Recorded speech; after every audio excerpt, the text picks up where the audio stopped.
Hello everyone, this is Shan. Welcome to another episode of the Ascend Academy podcast. And our mission is to bring you tools and inspiration from all around the globe that can help you ascend on this mountain of life.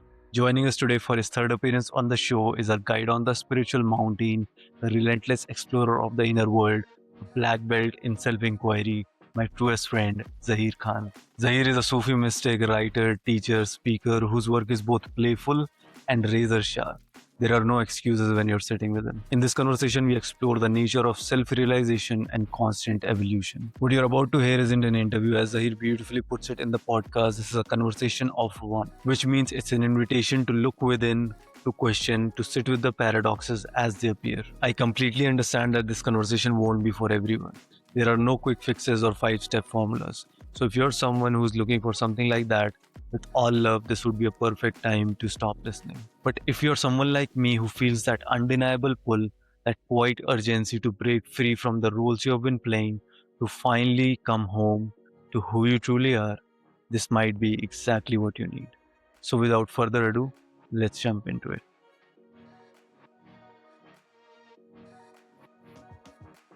So I was listening to our previous podcast, and what I realized that we have same conversation on repeat all the time.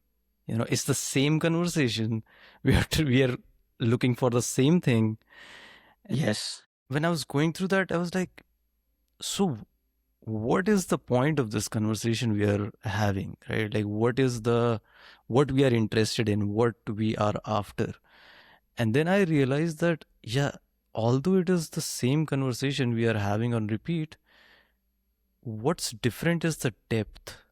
Every time I'm talking to you, maybe it's my understanding or maybe it's something between us, but I would love to know what you think about it. Like that, there's this change in depth in every conversation and even change in resonance, of that podcast when I listen to that.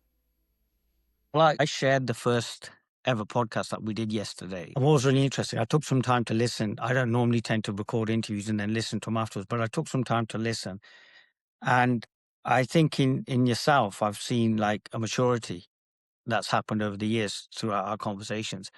And I think we're coming more and more into sync. And I think when we come more and more to sync, we have the most resonant conversations. We can talk about the same thing for years. And there's a moment when the conversation hits and it just becomes deeply resonant, but more importantly, deeply practical to the two people engaged in the conversation so that we both walk away with something as opposed to there's somebody who's taught something to somebody here. So I think we come together not as and it's something you said in one of your old podcasts with me. We don't come together as this is a speaker or a teacher and this is somebody interviewing. We come together in conversation. Somebody did leave a really lovely comment about our first conversation saying just two guys talking away, chatting away without us playing roles. And I think that's what makes these conversations in a sense, so much more important to hear over time. And I think what's also happened is in the first podcast, I had a lot to say, you had a lot to say, so we weren't really talking. Now we give each other time. There's like this silence starting to come into this conversation, and we're getting so much to the heart of why we're here. Yeah. Another thing I realized that all the questions I'm asking you, I'm actually asking myself. And that I didn't realize in the first podcast, because the first one, whatever space I was in, I was very reactive. So I couldn't sense that. Second one, I was like kind of see that. And now it has nothing to do with you. Like this podcast, when I was thinking, whenever I'm talking to a guest, I listen to their podcast and I go through their websites, go through their blogs, and then I will come up with a framework. And right now what I have in front of me is just out of curiosity. So I've listened to our conversations and I don't have any other understanding of your work. The reason, because it has nothing to do with you. And yeah, I would love to jump into this conversation with that awareness. This is simply a mirror. This is simply a mirror. So you are literally looking into yourself and talking to yourself. And I think, that's what makes these conversations different. And what I mean by that is that it's almost like we come together as a sounding board. And if we view it like that, we could literally just end the conversation here right now. And it would still be as good as a podcast that goes on for an hour or two or what have you. And what's lovely is even the energy of this particular podcast. Our first one was erratic. It was riotous. We were really going for it, but I think we're now actually heading into a conversation, but we see that the conversation is a conversation of one. Yeah. And that conversation is what's occurring in you. And you're right. You can research me and research my work, but what does that do for you? What does it add to Yeah. you? And I Yeah. think if we're going to provide real value in the world, it's to actually help people realize whatever's being pointed to within themselves. We then have true change, because that change isn't, it's not conditional on an external source. So Mhm. yes, then it's absolutely perfect what's happening here. Yeah. So you have dedicated your whole life, right? This is your life's work, inspiring Yeah. people or encouraging people to self inquire and self realize. Why do you think this is so important? Because I sense like there is a lot of playfulness in your work, and I love that. But beneath all of that, there is also an intensity and an urgency for this, right? So, and why I'm saying that, I know you're smiling at me, but why I'm saying that is because when that smile in itself, that's, you know, that has something. It's like, it's a Okay. razor Yeah. blade. It's a razor blade. Like, okay, I let's, suppose you'd be right there. Yeah. yeah. So why that, why is that? Like, what's the need? What's the importance of this right now? What do you see in the world that you're like, okay, I'm going to dedicate rest of my time here to do this work? I don't think I'm on a crusade to make the world a better place. I think it's more a fact of that I have no choice here. I think if I could live as a separate self, I would probably want the house, 2.4 kids, the car, the money in the bank, and what have you. But none of that was actually real. So somewhere along the line, I asked myself this question: what's real? I'm in pain. I need to know how to get rid of my pain. And it's a really good question you just asked. It's actually a really, really good question. What I've found is I can answer the question by saying, well, look, this is just something that's happening. I'm just a guy sitting in a room and what have you.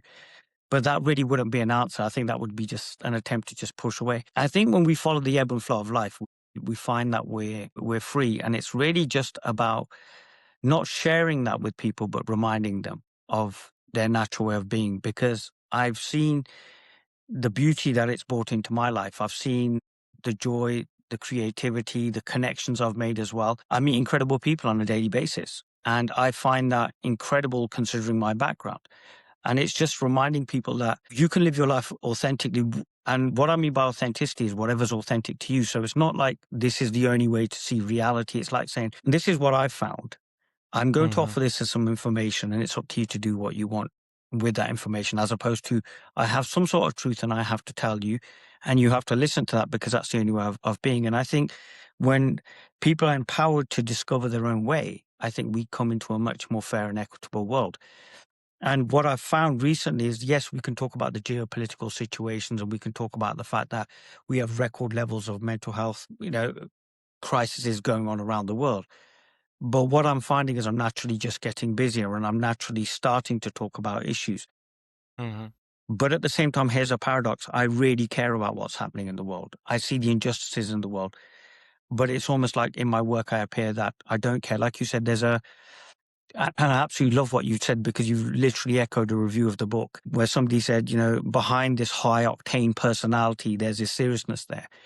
And I think the reason for that is it's almost like inviting people in to inquire. And I think what happens with spirituality or any kind of self-help approach or anything like this where we're trying to improve our lives or to realize who we truly are, it does start off very happy and it's all about bliss and it's all about wonderful things. But there is a moment where it gets very, very real. And when it Yeah. gets very, very real, that's when we're at the rock face of reality and we get an opportunity to see who we are. Unfortunately, not many people go down that route because it's difficult. It's uncomfortable. It goes against their conditioned ideas of what's right and what's wrong. And I've found because of that and I've been proactive over the last couple of years that there is, in a sense, a resignation in my work right now that, look, no point, doesn't really matter. Just be quiet. But consequently, I'm finding that being quiet is paradoxically making me talk more. So as I've been saying recently in my talks, for a man who's silent, I'm saying a lot. But now a lot is being said, but it's not being said from a personal viewpoint or somebody who has an agenda Right. to push something. I'm talking. Mm-hmm. And if that's understood, you'll find that talking is absolutely, absolutely profound. It's the most powerful thing you could possibly do. If it's not understood, it's just a man talking. For those people who want answers, they'll just go, well, no, it doesn't make sense because they didn't give me the answers to improve my life in the next 21 days. For those who wish to inquire and to really understand themselves, the half answer and what have you pushes you into a place where you have to contemplate, where you have to inquire. And I think that's what's been beautiful about our conversations. That over the last couple of years, we've gone from two guys on the first podcast, which is real fun, but we're honoring our journeys in the sense that, you're building something, I'm building something. And rather than sort of like say, well, we can be children now, we can't. There's responsibility. There's all of these things. And I think that's why these conversations have evolved. And the evolution over a 3-year period has been marked. It's been completely marked in the sense that you can see, if we were to just go back and look at ourselves in these particular podcasts, we'd go, oh my God, we've really adapted. And so really we're just constantly adapting, constantly inquiring. And I think what's happening now is the conversations coming into this space where, as you said so beautifully, it's really a conversation of one.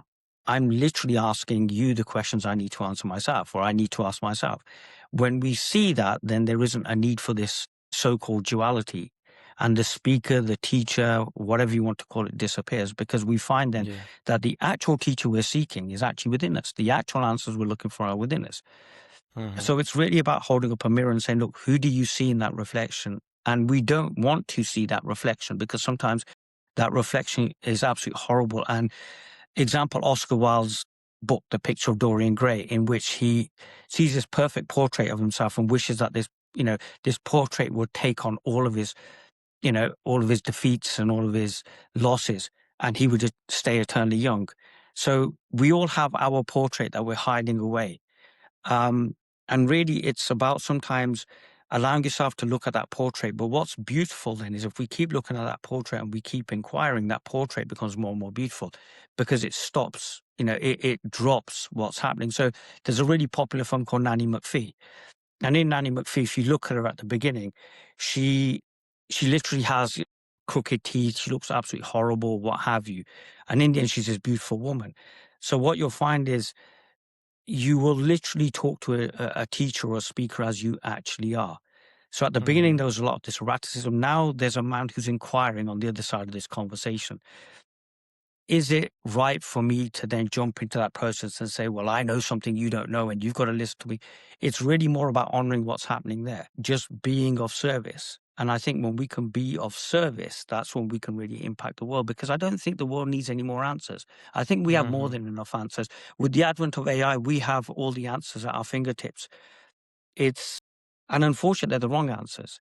And I think by being of Right. service, we can bring actual knowledge back to the fore, which is this knowledge of who we truly are, knowledge of self.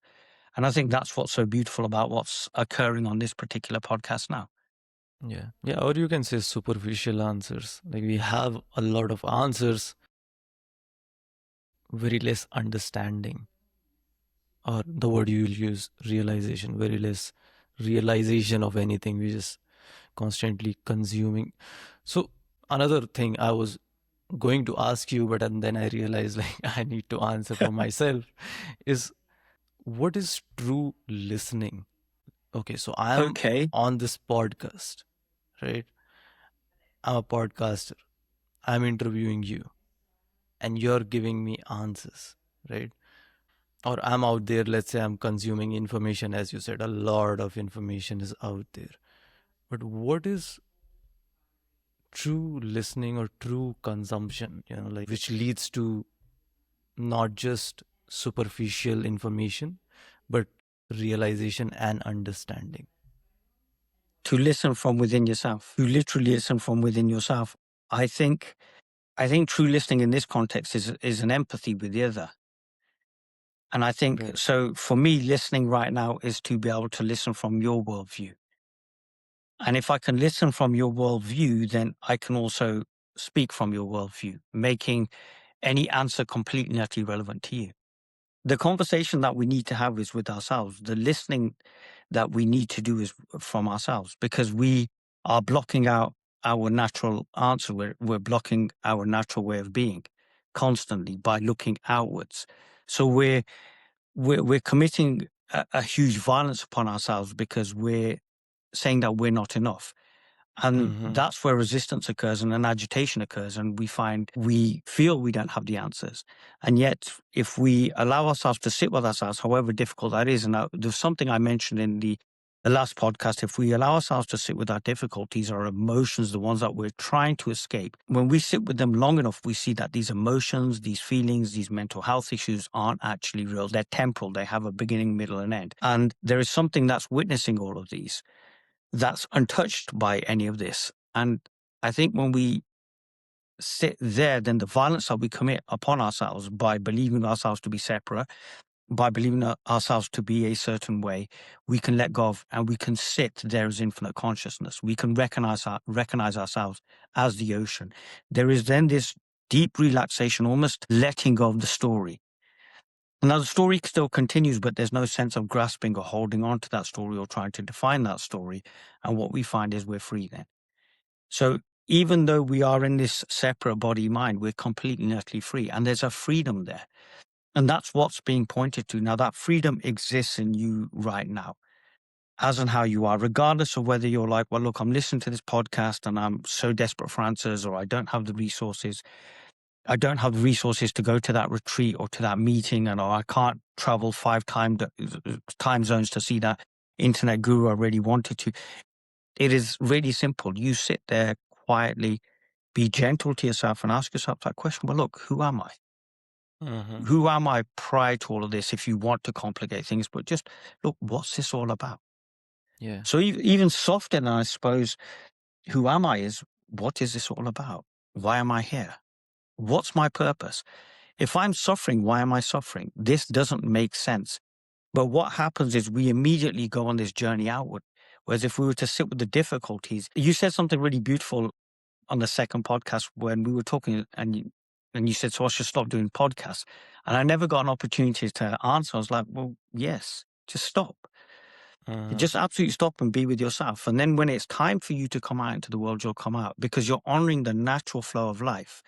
When you honor the natural flow of life, you will know when to be quiet. You will know when to speak. And if we look at the way these podcasts have happened, they've actually honored the ebb and flow of life.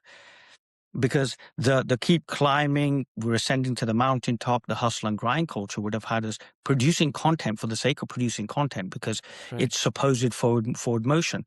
Whereas something like this are snapshots in time which actually remind us of reality. They're so much more powerful. You know, one of the things I remember meeting this mother-in-law of one of the guys who comes to my talks, and I said, my only complaint is we never get to see each other enough. However, I would say we see each other as and how we need to. And then what's left is those memories of those beautiful conversations and that hope that we meet again. But then we go on our own journeys. And that's what makes these conversations so much more richer. Yeah, you said something on creation, that we study all these philosophers, poets, and they didn't do, like, a lot of them didn't do much work, but the depth of their work, the quality of their work was on such a level, because probably they took time, they followed their own rhythm, and then when they came in front, the whole world was, applauding, or the whole world was recognizing what they saw. Yes. Unfold your own legend, as Rumi stated. So there's Roger, who's got a wife and 2.4 kids, and he goes to work and he comes home and he never really questions anything and he never really grows. He knows what he knows. And there's nothing wrong with that, but I'm just using it as an example. And then there's, I don't know, we've got Steve. And Steve just ambles through life, and one moment in a moment of inspiration, he writes his magnus opus for life. 600 years later, we've forgotten who Roger was. And this is not about being known, but we remember who Steve was. And we don't remember him because of obviously his publicity or what have you, but we remember him because of his authenticity, because in that moment, he cried out. In that moment, he shared something and he left something for the world. And I think that's true legacy. But again, this isn't from an egoic viewpoint of we've got to be known. It does not matter. if this has 1,000 listeners or one listener.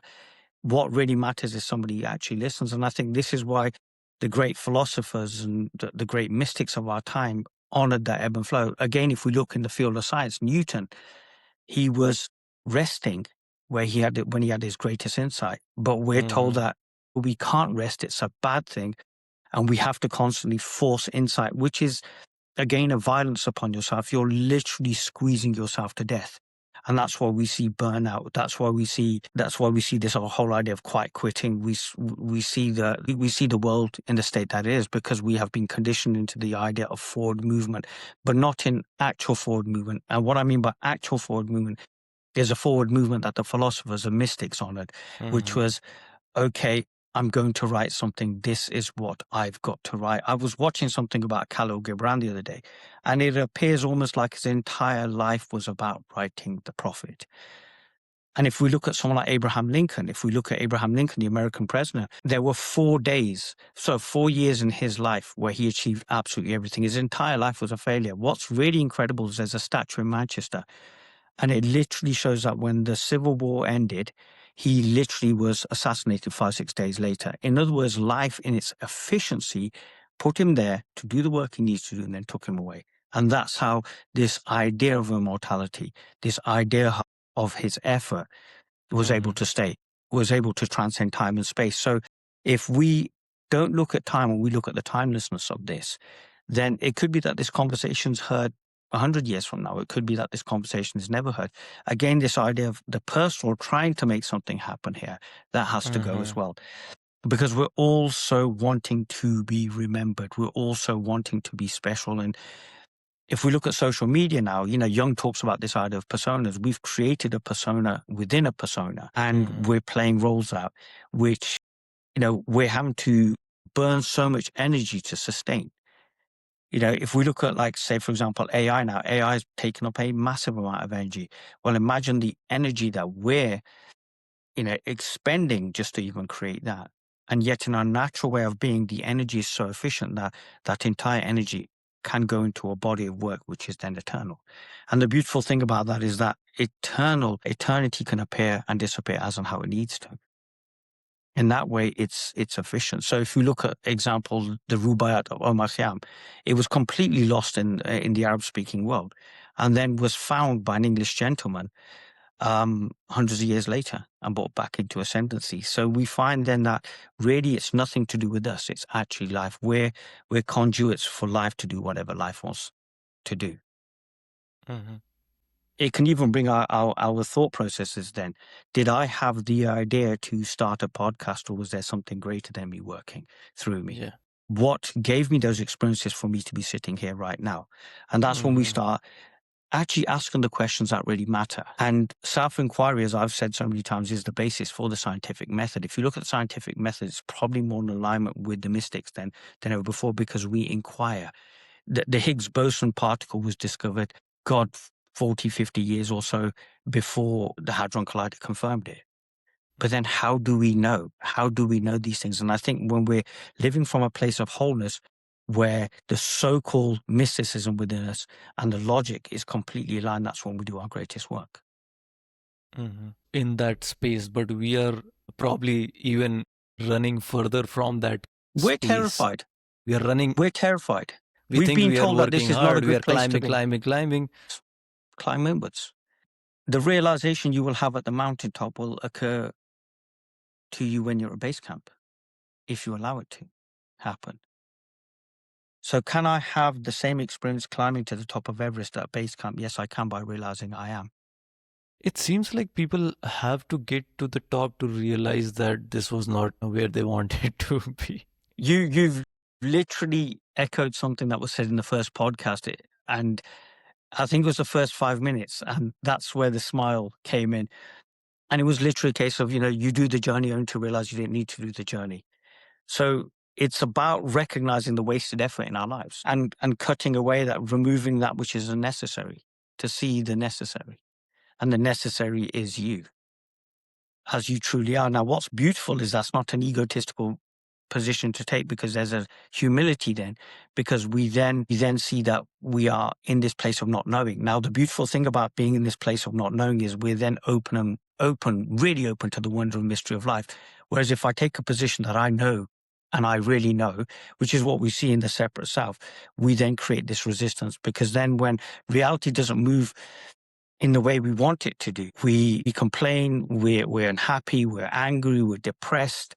We experience all manner of negative emotions then. Example, the pandemic showed us that our limited ideas of security weren't actually true, because we couldn't control the most simplest thing of life. Life is always showing us that we're not in control when we listen.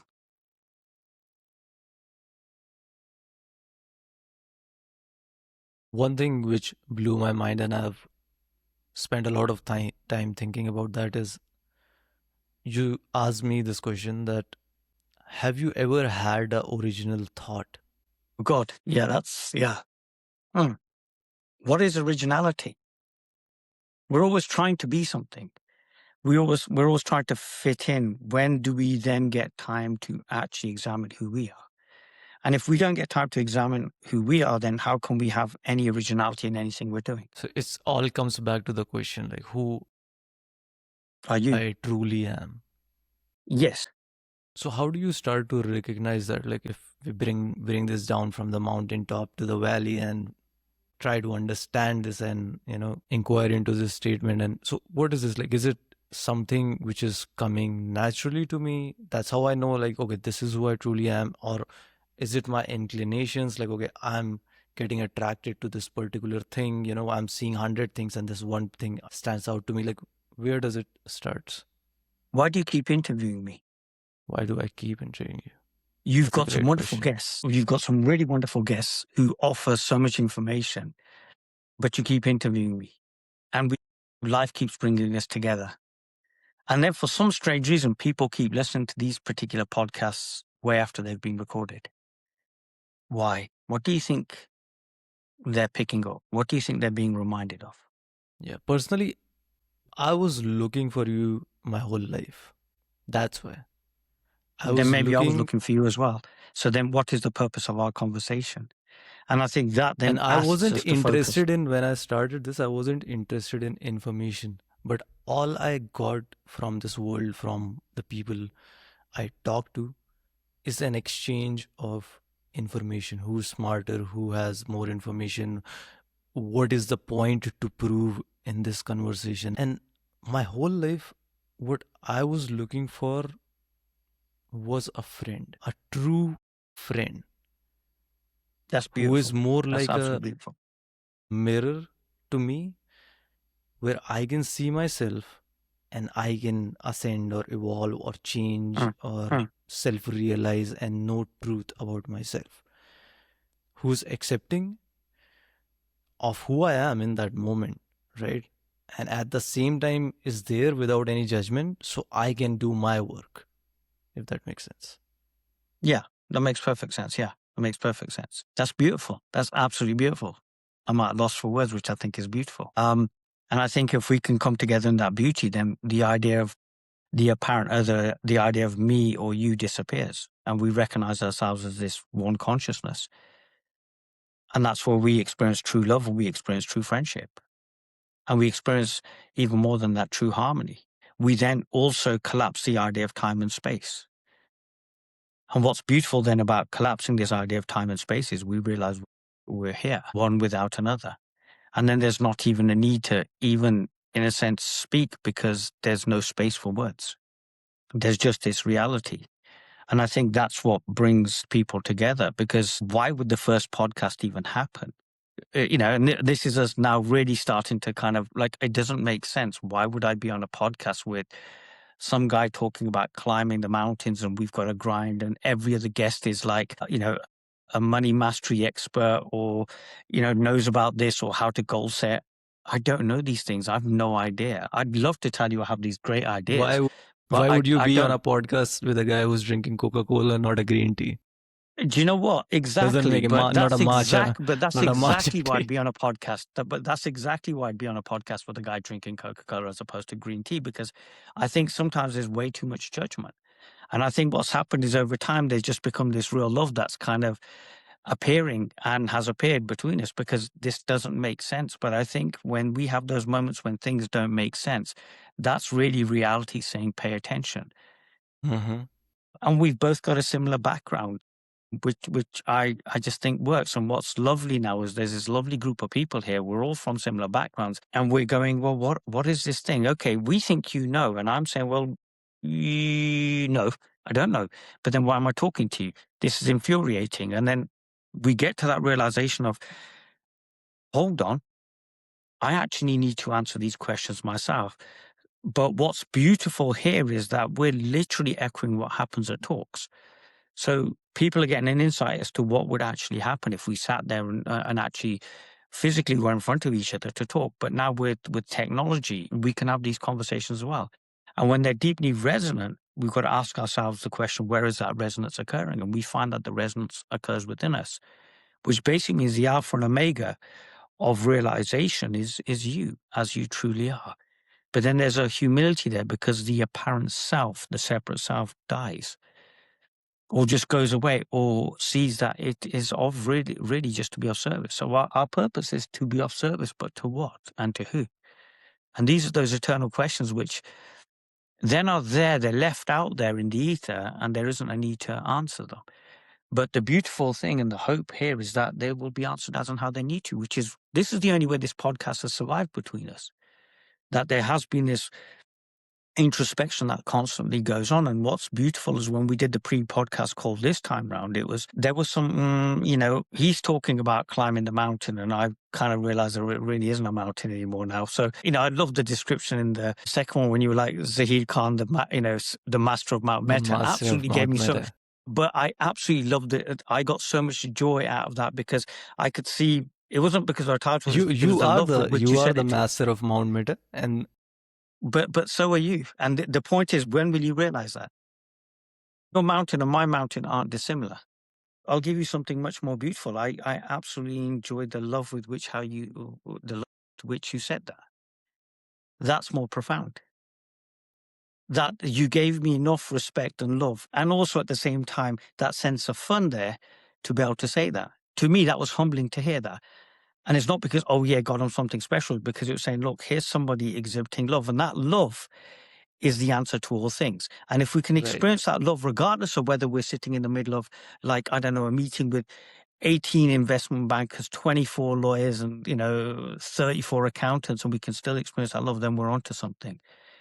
So it's very easy to feel these amazing resonances and this energy when we're in the monastery. As a matter of fact, there is somebody who's actually in a monastery right now.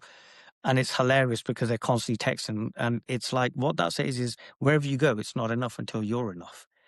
And then when you're enough, when you realize what your true nature is, the beautiful thing is that true nature has no end. So we're constantly swimming through this ocean of consciousness and we're not separate from it as well.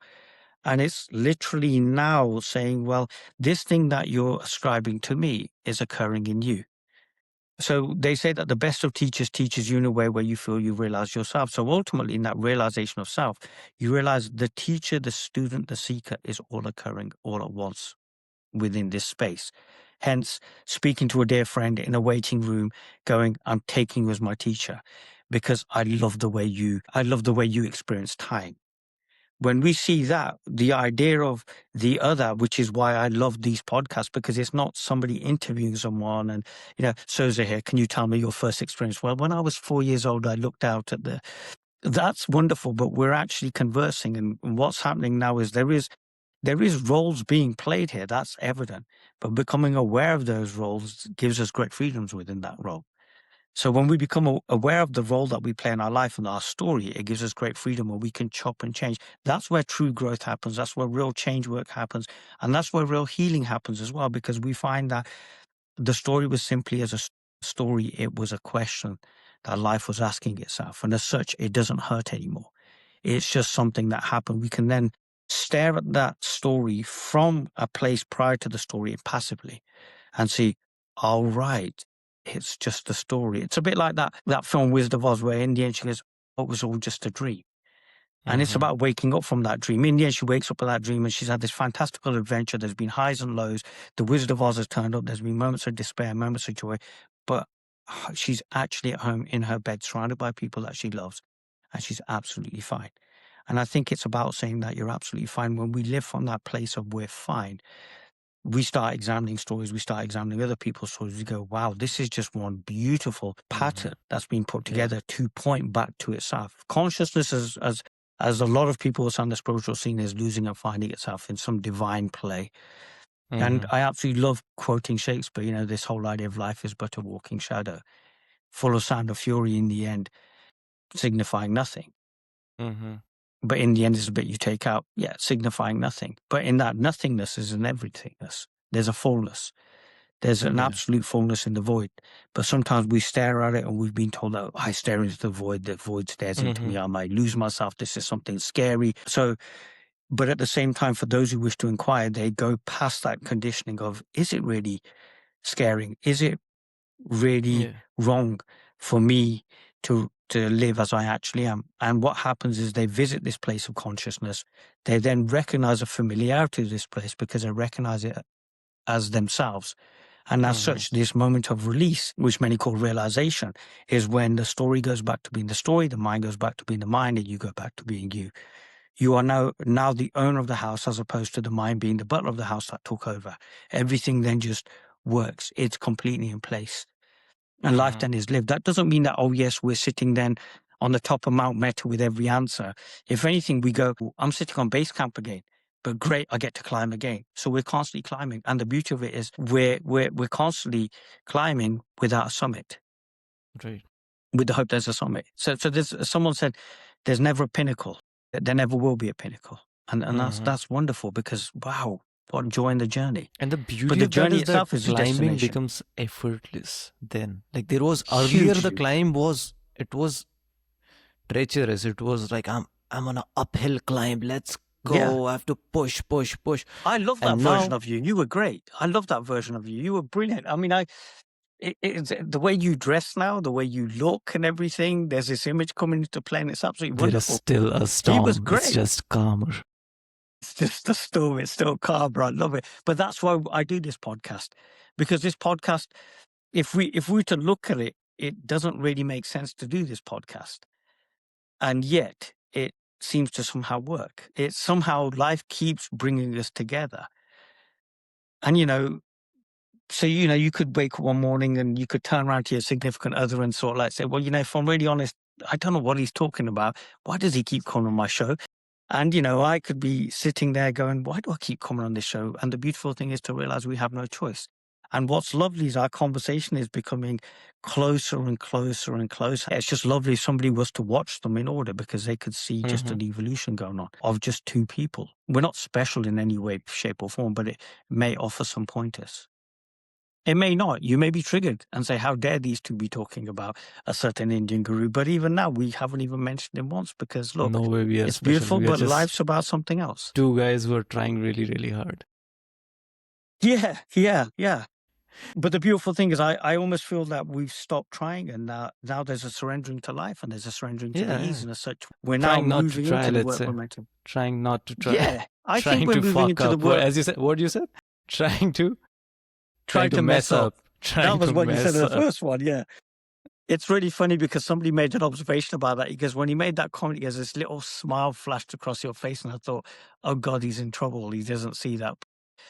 You said that, and I was like, okay, so he's talking about I'm trying to mess up all the time. I'm seeing that he's not messing up, and that was a genuine compliment. Like for a person who's talking about messing up all the time, you're not messing up. But yes, over that period, since we have not talked, I've realized that you allowing yourself to mess up yes, is leading you towards almost perfection, because you're okay with all the mistakes. So it's not a mistake anymore we for have you. to be okay with things. You see I the think paradox? You see the paradox of it? Totally. Yeah, right. I'm really glad you've brought this up, because I think I went through a phase where I was literally sitting on a friend's sofa and I was like, I love my life, I hate my life. I love my life, I hate my life. Fast forward a couple of years later, and I'm in Slovenia and I'm doing a talk. Now, this story stretches over 2 talks. So there's a man who comes into a talk in Slovenia, my first one. And as he walks in, I'm thinking, I've got to keep an eye on you. So what happens during and as I start speaking, he starts crying. Okay. And I thought, okay, interesting. And during the course day, he goes from the back of the room to somehow to the front of the room. Okay. And by the end of the day, I'm shouting at him because he's literally saying things like, I just need to be confirmed. So he has a cry and he goes, look, I'm not going to be coming back tomorrow. I can't afford to do the whole weekend and my wife's going to be coming instead. And I'm going to babysit my child, my son. So I was like, look, forget that. Just come along. It doesn't really matter. We've had a great day. You come along, your wife come along. And look, if you ain't got a babysitter, bring the kid along as well. Okay, right? The next day, the meeting happens. It's absolutely wonderful. Okay. His son, who's 10, almost 11, joins me and actually does the talk as well. And I spend most of the morning talking about Grand Theft Auto because of this boy there. What then happens is life moves us on. A couple of months later, I do my last weekend retreat in Slovenia because there's going to be a pandemic. And what happens is Sunday, him and there's lunch. We leave the restaurant and him and me get separated from the crowd. And he turns around to me and he goes to me, I need to tell you something. And I was like, okay. And he goes, look, I came to your talk, the last one. And he goes, and I made the intention that I was going to kill myself. And he goes, if I didn't get the answers I was looking for. And he goes, because of you talking to me, I didn't kill myself. Now, that shocked me because I saw his wife and his child the next day. What then happens is his wife comes in for the final session of Sunday after he says this, and she looks absolutely amazing. And their little boy is now in a little rock band and he's enjoying himself and everything. But what was really lovely was there was a moment at the end of this talk, and this was just before the pandemic hit. And I'm talking and I'm summing up the whole weekend and my head is down. And I've got 2 thoughts going on. And I'm going, there's about 15, 20 people in the room. And I'm thinking, why was I scared of the fact that I couldn't handle more people? But I'm actually verbalizing something else. And there's a moment when I'm speaking, my voice breaks because unknown to me, I'm never going to go to Slovenia again, because of the fact that there's a pandemic about to happen. And my voice breaks and I have no idea why my voice breaks. That man sitting there goes, if the teacher can feel emotion, why can't we? So I think it's important if we're in that position to be as authentic as humanly possible. And sometimes that means to talk about, look, I think I'm about to mess up. I think I'm nervous. I'm not quite sure. Something's happening.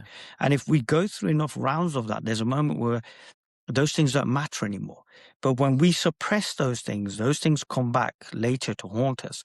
So yes, there's been days when I've woken up and I thought, I hate my life. And then I love my life 30 seconds later. Then I hate my life. Now I get up in the morning and I feel a massive amount of joy. I find myself naturally getting busier. After this, I've got a live stream to do. And then I've got some writing to do. But it's all something that's happened. When you met me, I was a guy recording videos, not sure where his direction was and everything, feeling a myriad of emotions and talking about the fact that I'm messing up here. I'm not quite sure. But it's important for us to feel every emotion, regardless, difficult and good. Because once we go through them, we realize that these emotions pass. We realize that these emotions have a beginning, middle, and end. As such, then those emotions don't hold. We then achieve this emotional equanimity when something bad, befalls us, we go, well, it'll pass. If something good befalls us, it will pass. We're not in that ebb and flow of life to the extent that we could possibly be. And as such, what we find is we're able to let go of things. And now what's happening is, and what's lovely about this particular podcast was really the pre-podcast call that happened because it straight away said to me, yes, it's worth us recording another podcast. And I remember saying, I'm excited about recording this podcast because we're in alignment. Now, we're in alignment because we've had our highs, we've had our lows, we've had our victories, we've had our defeats. And now what's happening is we're now starting to honor the ebb and flow. Sorry? We have took breaks in a world where people are like, no, if I started this thing, then if I stopped, that's a failure, right? We have took,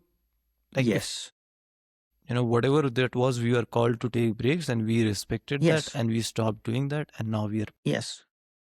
Yes, and that's the and best I think way. that has something to do with this alignment, which we feel. I think that has everything to do with that. But then this is what I'm saying, trust, because it could be that I wake up tomorrow morning and I go, I don't think I want to do another talk again. And it's important then to honor that. And we see this in society in everything. We see this in relationships. We see this in jobs, that people, when they know that they should quit something, they don't quit it. They just go, no, I'll just keep going. And then they're either in loveless marriages or jobs that they don't like. And then next thing you know, in order to cope, antidepressants comes into the mix, therapy comes into the mix. And it's because we move away from our own authenticity, our own voice. Like you literally said about 5-10 minutes ago, you know, we're moving further away from who we actually are. And that creates a discord because the soul, the spirit, whatever you want to call it, says, come back. What you're doing is wrong. You're ignoring yourself. And that ignoring ourselves is the greatest violence we can commit on ourselves. We then don't need people to beat us up. We're doing a good enough job as it is. And I think it's important to honor those ebbs and flows because it's not just, oh, yes, seasons change, we change, we're enthusiastic one day, we're not the next. I think it's about just honoring that ebb and flow in every aspect of our life, whether it's the passing of time, whether it's the passing of emotion, you know, and we will never hit the pinnacle of alignment. We will constantly be aligning. We will constantly be looking at even greater efficiencies. And as we look at even greater efficiencies, we'll find that there will always be an opportunity to be so much more efficient. And we see this again echoed out in the world. You know, that man with £1 million will think so much more efficiently than that, you know, than that man with £100,000. But consequently, the man with 10 million will think so much more efficiently than that man with $1 million. So this mastery exists, but this mastery can be applied to absolutely everything. And this mastery is really inquiring into who we are and allowing whatever comes up, good, bad, or indifferent, to come up, to feel those emotions, to actually feel, and then to let them pass. We then find that our story is constantly disproved. And we are then constantly asking that question, well, if I'm not this, and I'm not this, and I'm not this, and I'm not this, then who am I? And there's a moment where that question gets answered, and that's what could be seen as realization. Now, what's beautiful, it doesn't mean that everything stops and I'm now on the mountaintop, all seeing, all dancing. The journey continues, but as I say, we go from seeing into seeking. So we will look at the same thing, we'll look at it different. I read something yesterday, which was absolutely delightful, and now I know why I read it. It's like, they said, take your favorite book and read it at different parts of your life.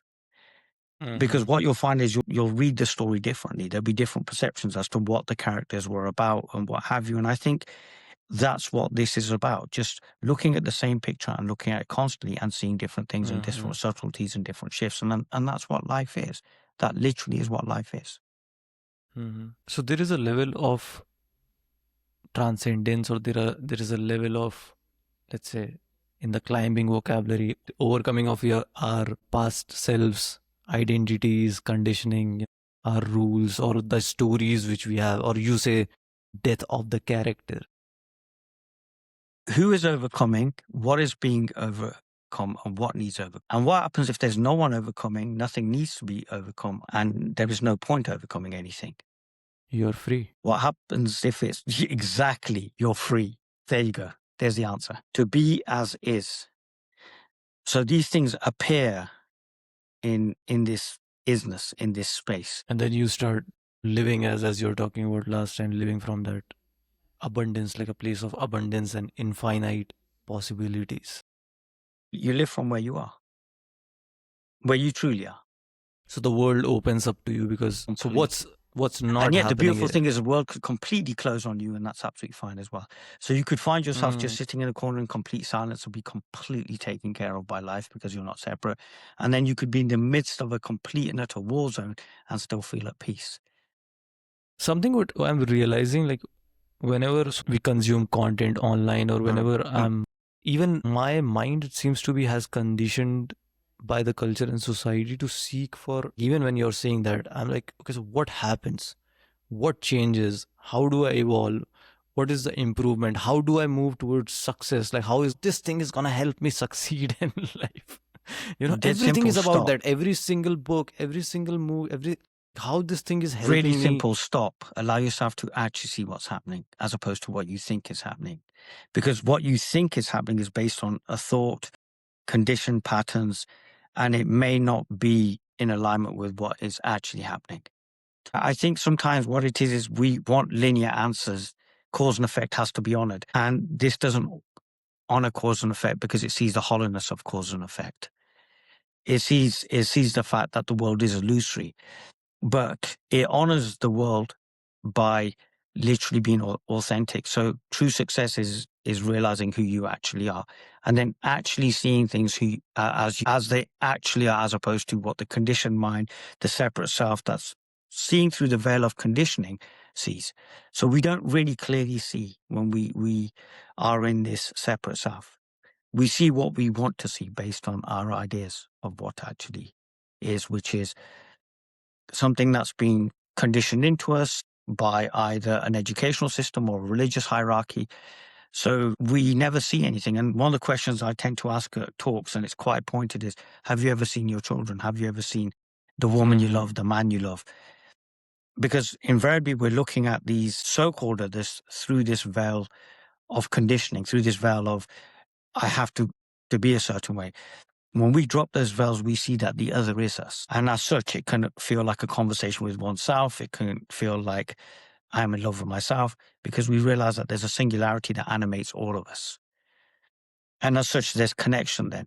But that connection is appearing. True connection is that there is really no connection at all, which again is such a misnomer and such a contradiction. But I think this is the issue that we have with with language, I would say, because it's really just designed to reinforce this idea of duality. It's designed to reinforce this idea of the other, which then reinforces the idea of movement, of success, of seeking, of finding answers. And yet you said something really beautiful at the beginning, which was that I realize that the questions I'm asking you, I need to ask myself.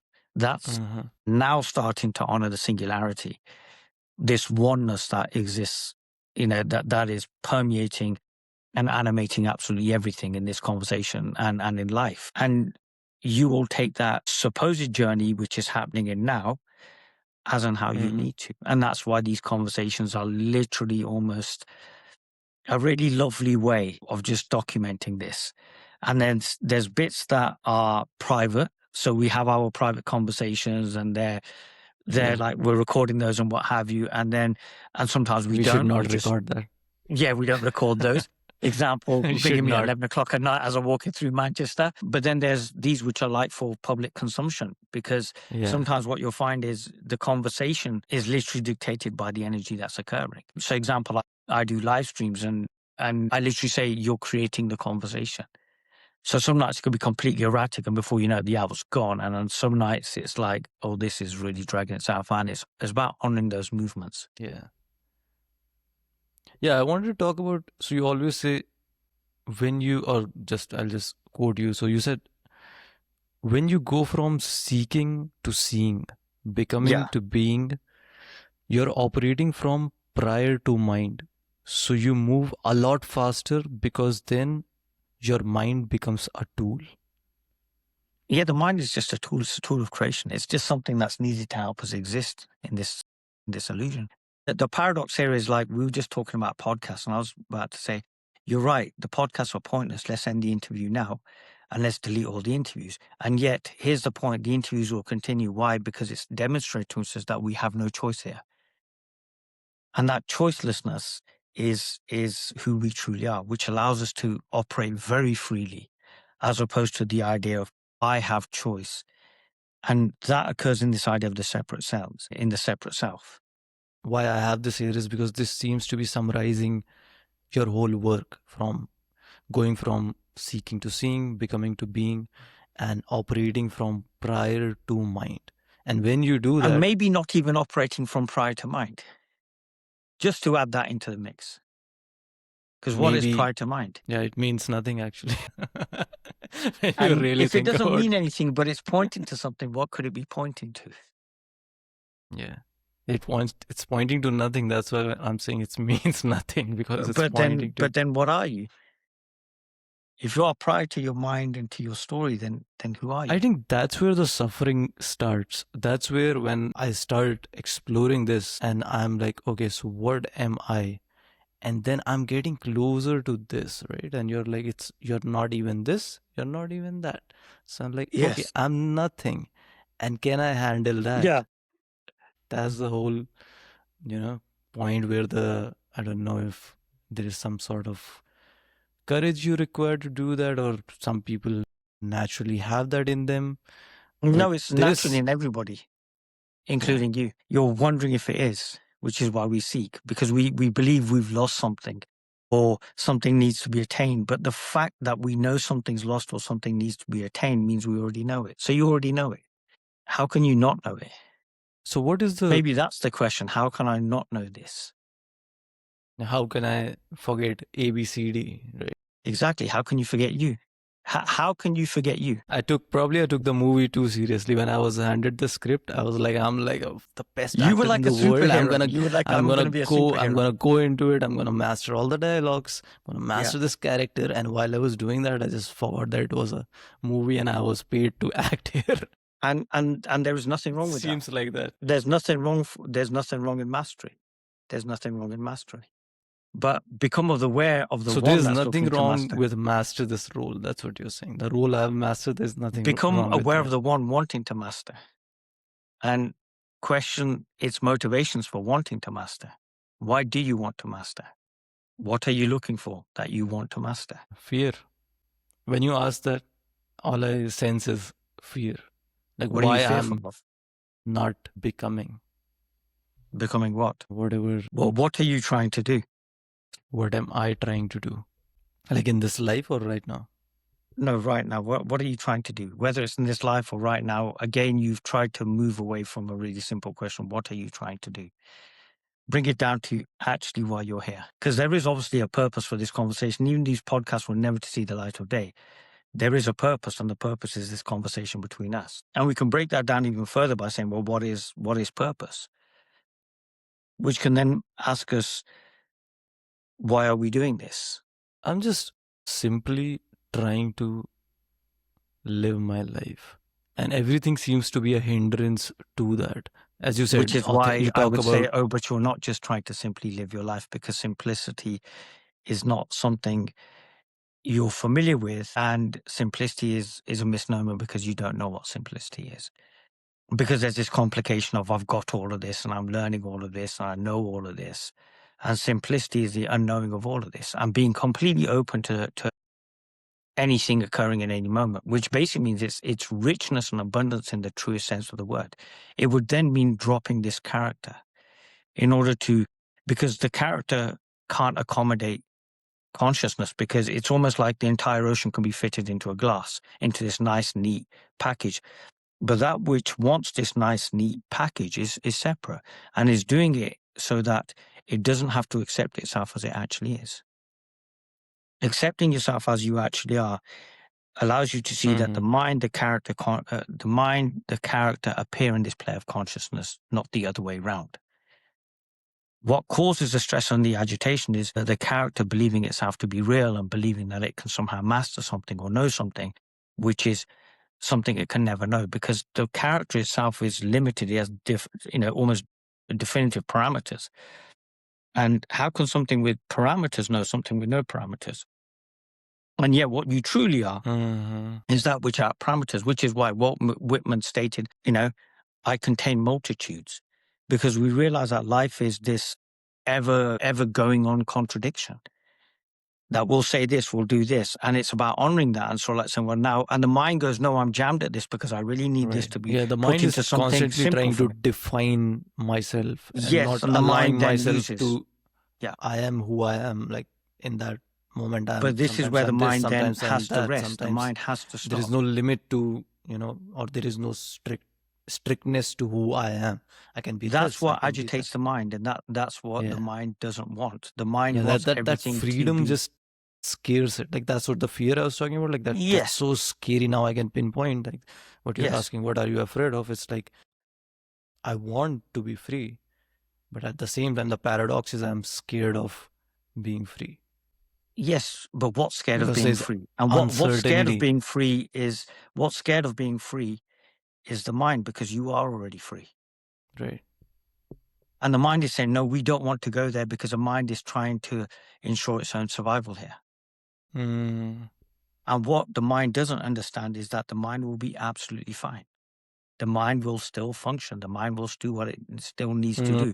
But the mind will then go into a space of relaxation where it will work efficiently. And then there is clear seeing. And the mind then works in alignment with consciousness, because it recognizes consciousness as not being separate from it. The mind appears in consciousness.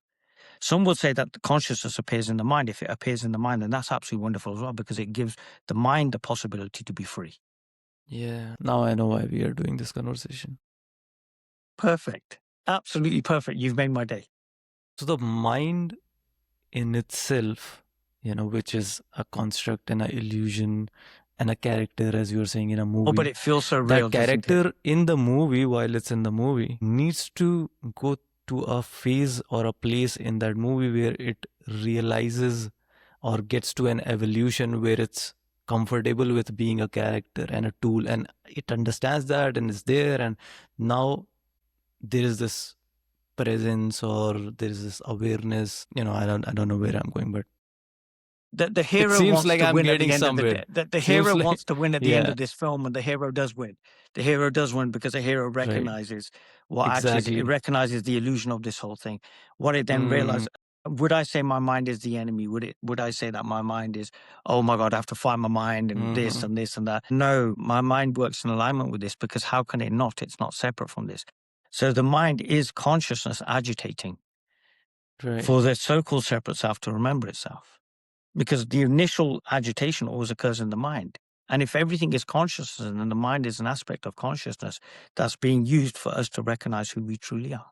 And then there was a tool which was fixed, and now that mind has turned because of that awareness. The mind being goes there, free. The mind a goes free, ever- and as such, the mind becomes receptive to insight, which is why if we look at the early scientific and it becomes thinkers, ever evolving, right? Like it becomes. of there's course, no- look at the early scientific thinkers and look at the early mystics. They were nothing more than people who were awake.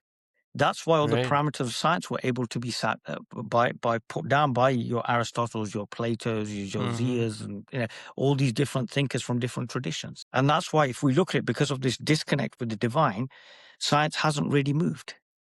And now, to compensate that, we're trying to create AI, because we want, the mind wishes to, it's a tool of creation. It has to create. So it has to create something like AI, but it's programmed all its flaws in there. And that's where the mind is designed to overreach. As it overreaches, it stops. It sees what it really is. That's why the mind can be taken to the extreme before it lets go. The Icarus effect is quite possibly the best way to see it. We're designed to overreach. But the beautiful thing about overreaching is there's a breakdown, and then we see what we actually are. So sometimes trauma can be used to wake up. It's not a breakdown. It's seen as a breakthrough. Because what happens, the mind is overloaded. And because the mind's overloaded with information and what have you, people start questioning what's going on, and the mind can't compute it, and it overheats and it just explodes. But in that explosion is this sense of relaxation. And that's one way of doing it. And it's quite an extreme way of doing it. And that's what a lot of people are now doing. We're going to create even more strategies to try to understand what's going on. And those strategies will constantly look to fail us. And what will happen is that that ever increasing complexity is what will set us free, because we will be so overwhelmed with information that natural letting go, that natural releasing will have to occur, and we will go free. So what we're looking at in society now is one huge opening about to occur. And yet the mind believes that, oh yes, I'm inventing AI, I'm inventing this, I'm inventing that what this basically means now is that I somehow will be in control finally, and I will know the unlimited. It's overreaching because it's not aware of its own limits. Yeah, but at the end, as you Consciousness say, is perfectly aware of its limits, which is why consciousness keeps exploring, only to realize that it's limitless. Because knowing your limits is humility. You don't overreach. You just go, okay. So consciousness is the epitome of humility. And that humility brings an openness, because we realize we're nothing special. And because we're nothing special, we're open to this wonder and mystery again of life. And that's a constant. And what's beautiful is the journey happens as and how it needs to. So if we look at how our first conversation was to now, we have both opened up in this conversation. And we will continue to open. And that openness is who we actually are. So it's a reminder to ourselves of ourselves as we truly are, which can then honor the role of, there is a Zahir and there's a Shantanu on this interview. And that's the greater wisdom. It's not consciousness is meeting consciousness. There's Shantanu is speaking to Zahir, Zahir speaking to Shantanu. We can honor duality then. We can then honor the mind as well. as this limited, finite thing. Absolutely fine. And as such, then the mind doesn't have to be scared. Because when we use things like this is the death of the mind and the mind stops, that's traumatizing the mind. And then wondering why the journey just becomes so much more arduous. And this is really about taking the arduousness out and saying that we can relax and we can stay in this space of ease, in this ease where everything occurs as and how it needs to occur. Everything holds abundance, assumption, being at home wherever we actually are. And as such, when we're home wherever we are completely attentive to what's happening in the moment. Completely and utterly attentive to what's happening in the moment.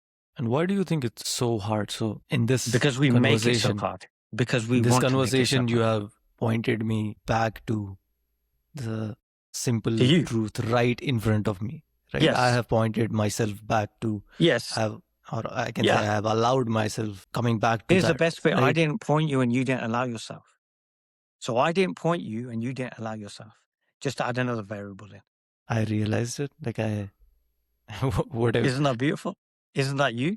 Isn't that who you are?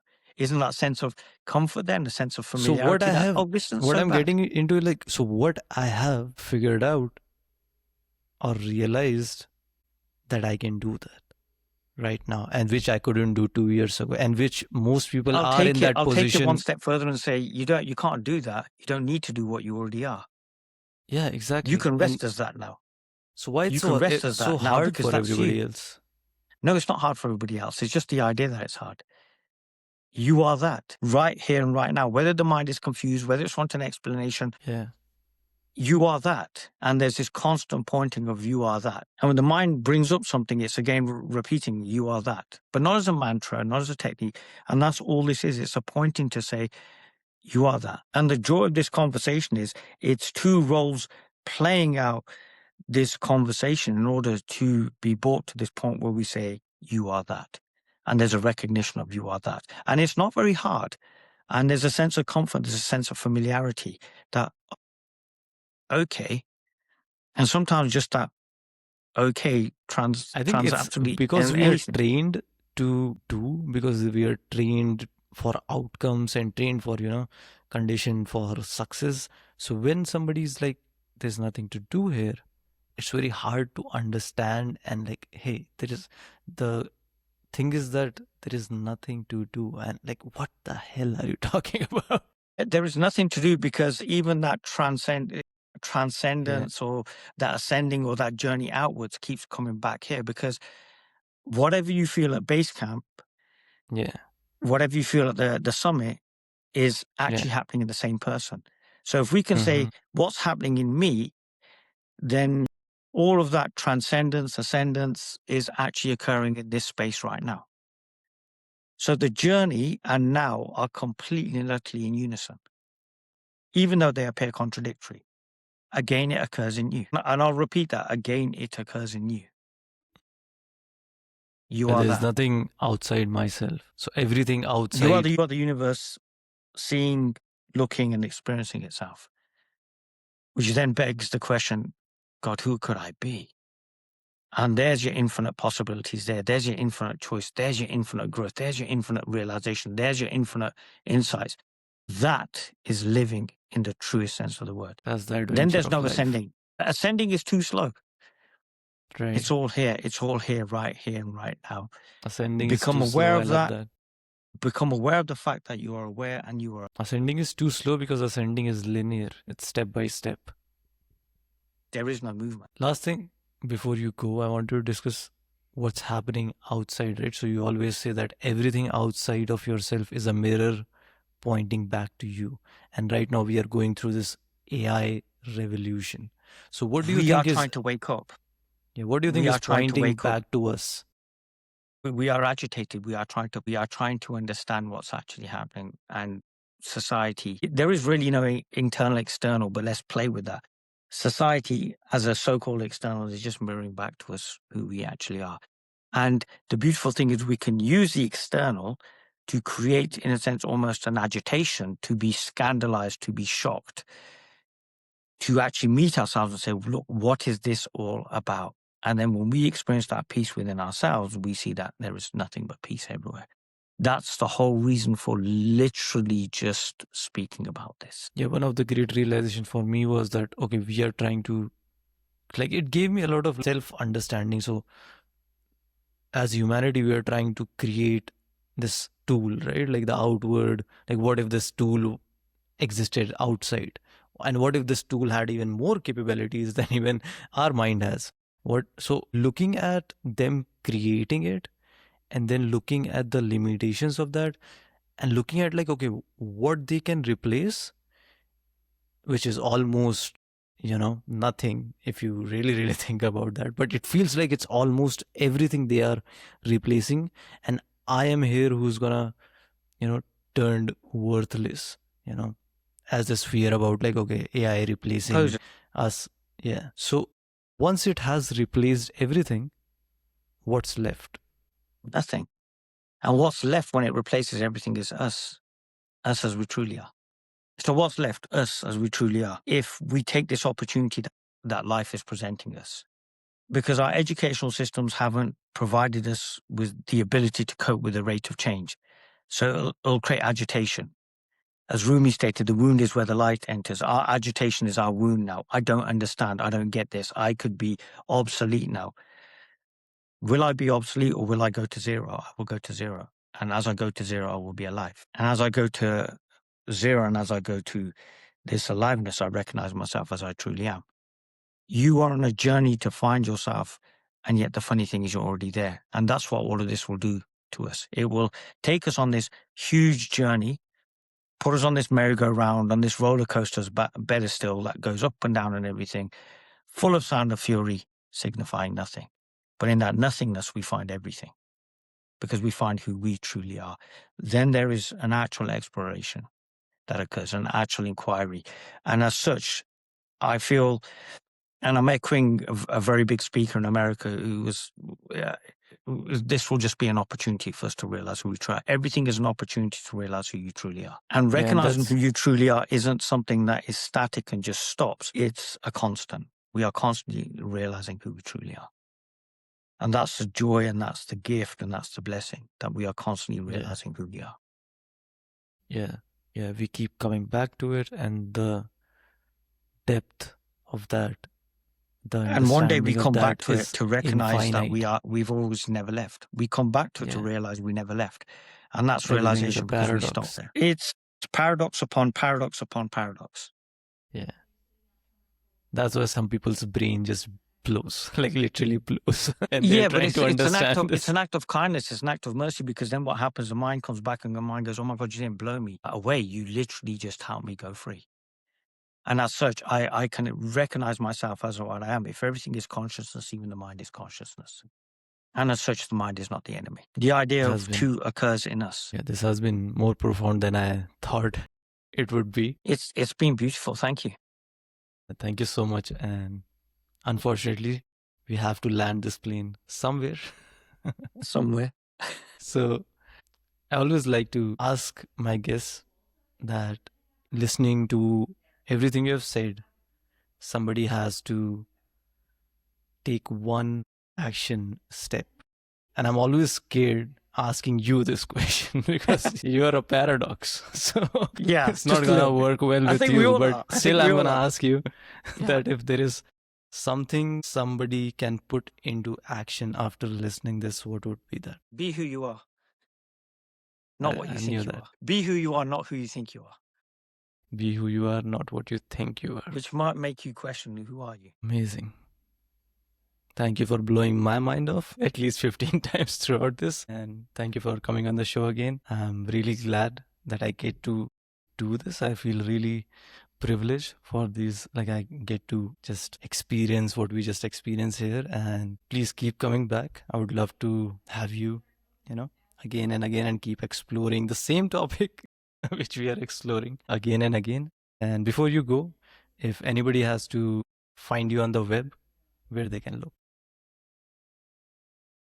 My website's fallingintothemystery.com, and that has pretty much links to all my social media. So I think that's a good starting point because it has lots of writings and it has a podcast page, which funny enough, this interview will probably find itself on if we upload it to YouTube. But I just want to take this opportunity to say thank you. It's for me been a complete joy and honor watching you grow. And I find that incredible. I find that mind blowing. So thank you so much for having me on your show. And yeah, I just look forward to continuing episodes, and please continue doing what you're doing. It's something important. It's something profound, and you are something special. Never forget that, and just keep doing you. It's beautiful. Thank you. Yeah, thank you so much.